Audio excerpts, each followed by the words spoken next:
Balik ya, ke usia gua yang 17 tahun. Ini adalah beberapa nasihat yang gua akan kasih tahu ke Timothy umur 17 tahun. Kemarin malam itu gue sempat kepikiran untuk bikin video ini, jadi hari ini gue bikinin. Jadi video ini adalah kumpulan mungkin ya bisa dibilang kesalahan dan pelajaran-pelajaran yang gua alami selama gue 24 tahun hidup. 10 tahun berkarya di bidang usaha digital, jadi pengusaha, jadi seorang investor juga. Dan ini yang bisa gue kasih ya. Mungkin teman-teman di sini banyak yang lebih tua dari gue, tapi gue yakin setiap dari kalian yang nonton video ini pasti bisa mendapatkan sesuatu dari akhir video ini. Gue akan bilang ya ke Timothy yang 17 tahun bahwa tenang, lu nggak perlu tahu semua jawabannya.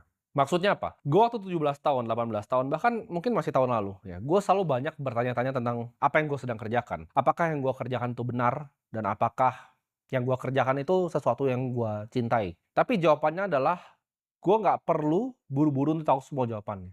Gue tuh orang yang gerasak-gerusuk ya, gue cepet orangnya. Gue akan kasih tahu bahwa tenang ya, lu yang masih bocah nih, lu masih kecil nih, lu nggak perlu tahu semuanya. Kadang dulu gue mikir apakah gue itu adalah seorang investor yang paling jago, tapi gue ngerasa waktu itu seumur gue, kayaknya Warren Buffett itu udah lebih muda mulai dari gue waktu dia invest Coca-Cola. Kayaknya gue adalah seorang investor yang nggak sejago Warren Buffett. Dan kalau kita ngomongin soal media, ya gue mungkin nggak seperti orang-orang jago banget yang udah bikin apa campaign yang Coca-Cola atau yang lain. Atau di bidang-bidang yang lain gitu. Tapi waktu yang akan berikan nanti jawabannya semua. Jadi lu nggak perlu harus langsung tahu gitu, fokusnya di industri apa, lu jagonya di mana. Kadang nanti lu akan ketemu yang namanya dua dunia. Contohnya, gue adalah seorang investor yang handal, tapi nggak semua investor itu bahkan bisa ngomong di depan kamera seperti ini, seperti gue. Jadi itu adalah dua dunia yang gue gabungin, ya. Satu dari dunia investasi, satu dari dunia media. Nah, orang yang bisa gabungin dua dunia ini, gue kasih contoh lagi. Elon Musk adalah seorang engineer yang handal. Dia bisa bikin perusahaan seperti SpaceX, dia ngerti teknisnya dari Tesla, humanoid robot, Neuralink-nya dia ngerti. Dia engineer yang hebat.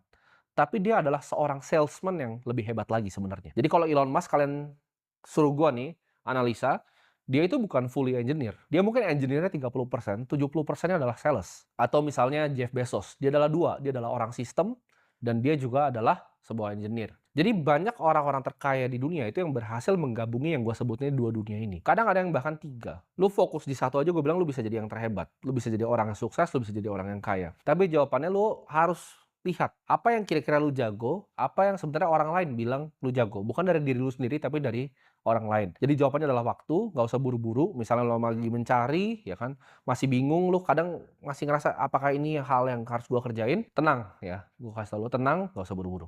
Gua pas masih umur 17 tahun ya, gue mikir bahwa uang itu adalah segalanya. Jadi apa-apa tuh uang, uang, dan uang. Tapi gue pengen kasih tahu ke kalian semua yang masih mulai ya. Gue paham kalian nonton gue ini kalian pengen sukses. Tapi kalian harus paham, uang tuh bukan sebuah tujuan